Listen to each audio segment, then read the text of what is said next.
High, আমি দেবলীনা। আর আজকে আমি তোমাদের সাথে শেয়ার করবো আমার মর্নিং স্কিন কেয়ার রুটিন। তো আমি তো ফেস ওয়াশ করে এসেছি, এখন যেটা দিব সেটা হচ্ছে টোনার। এটা হচ্ছে আমার মানে সব থেকে বেস্ট টোনার ফেস শপে। এটা মানে ময়শ্চারাইজার সানস্ক্রিন না মাখলেও আমি এটা শুধু আর আমি স্কিন কেয়ার করতে করতে তোমাদের কতগুলো আজকে সত্যি কথাও বলবো।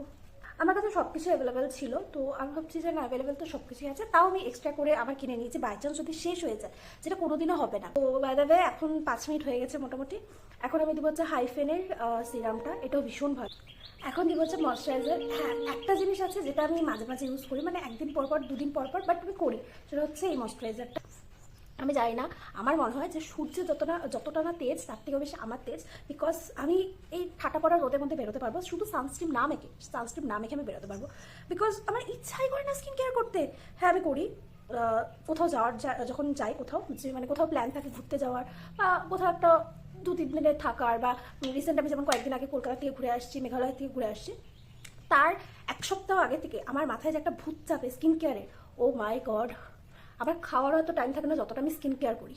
তো ইভেন আমি কয়েকদিন আগে যে কলকাতায় গেছিলাম, আমি কলকাতায় বয়ে নিয়ে গেছিলাম, এরকম একটা প্যাকেট এখনো আছে। আমি ফ্লিপকার্ট থেকে ওই রোজ পাউডার, নিম পাউডার, মানে যত ধরনের পাউডার আছে সব আমি কিনেছি। ওগুলো তো আমি 1 সপ্তাহ ধরে মাখছি কলকাতা যাওয়ার আগে, প্লাস আমি ওগুলো নিয়েও গেছিলাম। ওখানে গিয়ে 1-2বারই মাখছি, বেশি মাখিনি, বাট নিয়ে গেছি। বাট আবার ওখান থেকে যখন আসবো, এই যে আমার বন্ধটা হবে স্কিন কেয়ারের, তারপর হয়তো আমি 1 সপ্তাহ এখন কিচ্ছু করবো না, কিচ্ছু না। আর সবাই আমাকে বলে, তুই এত স্কিন কেয়ার করিস, তুই এত স্কিন কেয়ার করিস। আসল ব্যাপারটা আমি নিজেকে জানি যে আমি কি স্কিন কেয়ার করি। এইবার আমার কলকাতাতে যাওয়ার কথা ছিল, তো ক্যান্সেল হয়ে গেছে, বিকজ আমার শরীরটা এতটাই খারাপ হয়ে গেছিলো, মানে যাওয়ার পরিস্থিতিতে আমি ছিলাম না। তো টিকিট ফিকিট সব কাটা।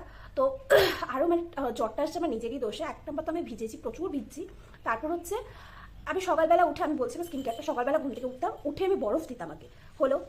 তারপরে আমি আলুর রস একটা টোনার বানিয়েছিলাম, তারপর রাইস ওয়াটার, তারপর আবার কতগুলো প্যাক মাখতাম, মানে একদম পুরো স্কিন কেয়ার। এতটাই স্কিন কেয়ার করেছে আমার আর যাওয়াই হলো না। তাই এখন আমি ফাইনালি লাগাবো সানস্ক্রিন। আমার ভাই বলছিল যে মানুষের কাছে যখন 3 লাখ টাকা থাকে তখন 3,000 টাকা খরচা করতে হয়, আর যখন মানুষের কাছে 1,000 টাকা থাকে তখন 10 টাকা খরচ করতে হয়। বাট আমার কাছে যদি 1,000 টাকা থাকে, আমি 1,000 টাকাই খরচা করবো, 900 টাকা খরচা করলে হবে না।